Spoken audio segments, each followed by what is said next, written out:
بھول جاؤ کہ تم کون ہو، بس یہ یاد رکھو کہ تمہارا رب کون ہے۔ یقین ایسا ہو کہ سامنے سمندر ہو اور تم کو ہو، نہیں میرا رب راستہ بنائے گا۔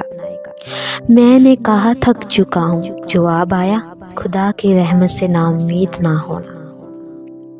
رب وہاں سے دروازے کھولتا ہے جہاں سے گمان بھی نہیں ہوتا، صرف احساس، ندامت، ایک سجدہ اور چشم تر۔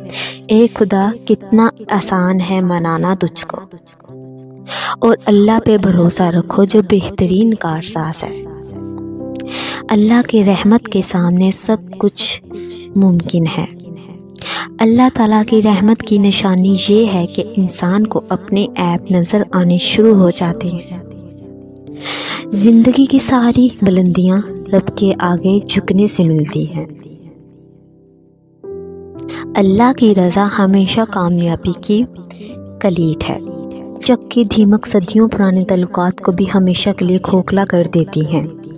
ہمیشہ اپنے رب سے پر امید رہنا، کیونکہ اس پوری کائنات میں جتنی جلدی رب راضی ہوتا ہے اتنی جلدی کوئی راضی نہیں ہوتا۔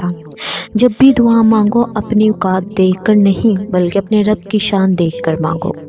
جنہیں یقین ہو مقدر لکھنے والے پہ، وہ انجام سے گھبرایا نہیں کرتے۔ صبر ایمان کی قوت ہے۔ اسلام ایک مکمل طرز زندگی ہے۔ توبہ کرو، اللہ تعالیٰ مغفرت کرنے والا ہے۔ خدا کی محبت میں سکون ملتا ہے۔ صدقہ دینے سے دولت میں برکت آتی ہے۔ اللہ کی طرف رجوع کرو اور اپنے گناہوں کے لیے توبہ کرو۔ صدقہ انسان کی دولت کو بڑھاتا ہے۔ قرآن کی تلاوت سے دل پاک ہوتا ہے۔ اللہ کی رضا ہی کامیابی کا راز ہے۔